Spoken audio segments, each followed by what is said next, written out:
I was dying, and I knew it. I didn't think I was likely to make it till morning. So I lay in my hospital bed and waited for the Grim Reaper to come and take me away. Hopefully, somewhere warm, but not too warm, if you know what I mean. And as I lay in the ICU, I reflected on my checkered life and decided I'd been a fool, a stooge. A stooge, a real stooge, I kept whispering. A real stooge. I had slowly drifted into the twilight state between consciousness and sleep when a harsh voice commanded, "Hey, you! Wake up and go to sleep!" A figure stood in the doorway. But it was not the Grim Reaper. Instead, it was a small, dapper man with a truculent expression and a bowl haircut. It was Mean Moe. Mean Moe, head stooge of the Stooges 3. He clumped up to the side of my bed and in a voice that was way too loud demanded, "What's the matter with you?" I had trouble breathing, but still managed to wheeze out a shh. The ICU was supposed to be quiet, eh? Not that it mattered to Mean Moe. "Why, you? Speak up, you imbecile, you lame brain, you knucklehead. Speak up before I tear your tonsils out. I ought to mash you like a potato."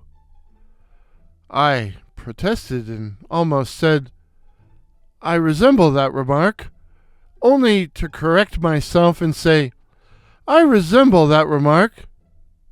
Hey, wait a minute. "Oh, a wise guy, eh? What's the big idea here? Explain it to me." But when I tried, Moe cut me off with, "That's enough. We're getting no place fast," Moe barked before thrusting his fist into my face. "Say that?" Of course I saw it, and of course I slapped his fist away, only for it to windmill around and bop me on the top of my head. "Ow! That hurt!" I cried. Moe leaned over towards me, and I could smell the tobacco on his breath. It struck me that he was a fairly handsome man, or would have been if not for that ridiculous Beatles haircut. But then again, the lighting was bad. "Pick out 2, Moe ordered. "No, Moe, no," I protested. "Pick out 2. So what could I do? I picked out 2 and he poked me in both eyes. And the dude needed to trim his nails. "Ow! I'm losing my mind," I cried. "Dying, eh?"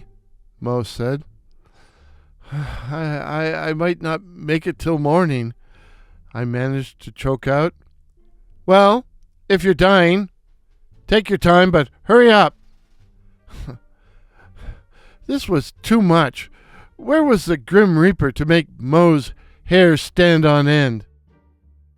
"I don't think that's very nice," I protested. "Oh, so you're an intelligent imbecile," Moe cracked. "Every time you think, you weaken the nation." I'd had it enough and shouted, or at least as loud as I could shout, "Recede! Recede!" "Recede!" Moe shouted back. "Remind me to murder you later." Then, like a ballerina, okay, maybe not, Moe turned on his heel and stomped his way to the door. He had been an unpleasant visitor, and I should have been glad. But instead I felt a pang of deep sorrow, intensified by my impending death. The Stooges had been part of my life, all my life, since I'd been a little kid. And whether this was a dream or a hallucination, I couldn't bear to see it end like this. I had lost many lifelong friends, and this felt like I was losing yet another. As he reached the door, Moe turned to look at me in disgust, and I sang out, "Moe, Moe, don't go. Come back, Moe. Come back, Moe. Come back, Moe. Come back." "How do you expect me to work here?" "I'm dying, Moe. Please say you'll be back. Please say you'll be back." Moe turned and looked at me, and through the gloom I could see his harsh face. His harsh face was lit by a smile.